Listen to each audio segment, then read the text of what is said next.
Okay, here we go. So, I'll send pictures in a minute. So I have fun. Is it me? Is at me? See? They playing trains? Yeah. Yeah? Say hi, everybody. Bye. Bye, everybody. There's JJ. Yeah, there's JJ. And everybody else.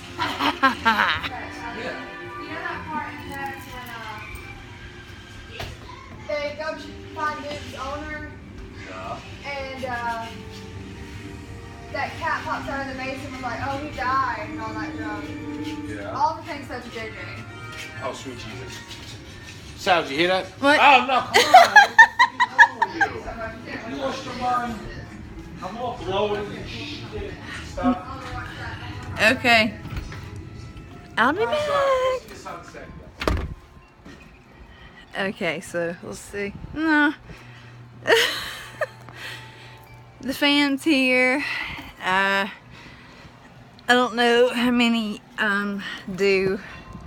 We do breakfast for supper sometimes, so we're having the whole 9 yards, hash browns and all that stuff. I set up to do a story time today, and I've been trying to think.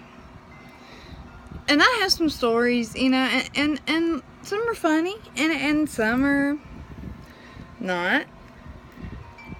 But then, oh, real quick, I have no hair under my armpits. I know you might not care about that, but I always thought, my mom thought something was wrong with me. So she took me to the doctor, and they said, no, she's just blessed. But I have so much Indian in me, I'm not very hairy except for on my head.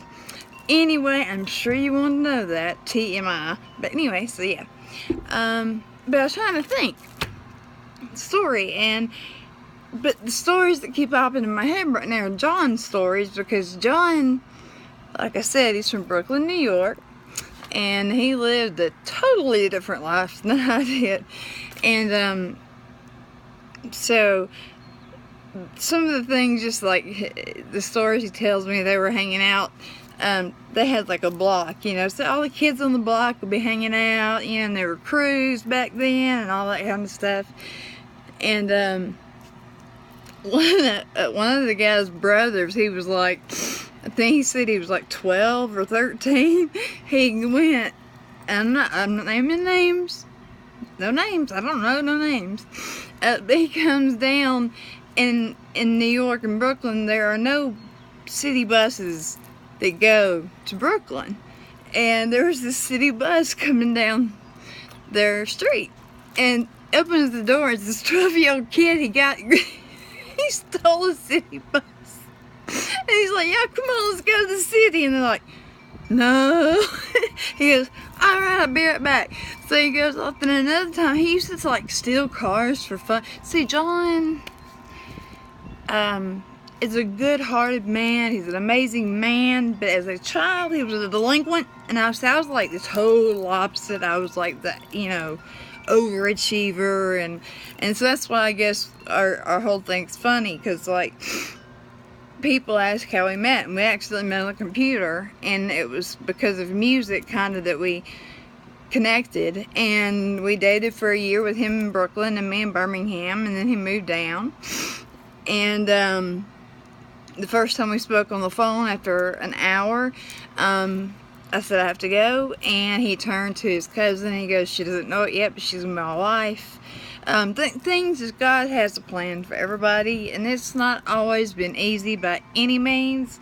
You're talking two totally different families, two totally different places, but it's always worked. He's still the first person I want to talk to in the morning, the first person I want to tell anything to.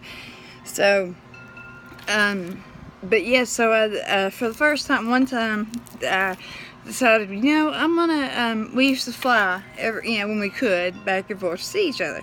So this was during the summer, and I hadn't told my parents about dating him because, you know, I was off on my own, being a single mom and doing my own thing, and I didn't think I needed their permission. But anyway, I decided to take me and the girls to New York. You know, they're going to go with me. And so we get there, and John's mother, she loves them more than anything in this world now. But back then, they were like, Grandma, Grandma. She's like, Grandma? What's this grandma stuff, you know? Or it's like the first time I walked in their house and met her. I walked in, and she was, God bless her, was been over upset over some things that were happening. And I didn't know her from a hole in the ground, but just my heart, I'm the kind of person, I was going to hug her. Because I just know she's hurting, and I don't know why, so I hug her. And she gets as stiff as a board. And she don't turn around, and she don't hug me back, and I let go real easy. And I did not bother her. I always was very respectful. You know, if anything, I was, you know, very, very, very respectful, because I knew that she wasn't a big fan of me at the time, because like most moms for sons, you know, that's my son, you know. So, anyway, finally though, we're sitting at the table one night, and she goes, "So you want some popcorn, darling?" And I'm sitting there looking around, and she goes, "Sally." I went, "What?" And she goes, "Do you want some popcorn, darling?" I went, "You call me darling? Oh my gosh, you like me! You really like me!" And you know, so it's been funny. There's just different things. I mean, taking 3 kids by yourself on a plane to New York with a you know, layover, that's a lot of fun. But we went to the beach there, Reese Beach, and that was fun. And I got to John's the kind of guy, everybody loves John, and John makes his presence very known. And things like, we went to this haunted house one time, and it was like Myrtle Beach, like one of those Ripley's kind of thing. And no sponsorship. Can if you want to. Just kidding.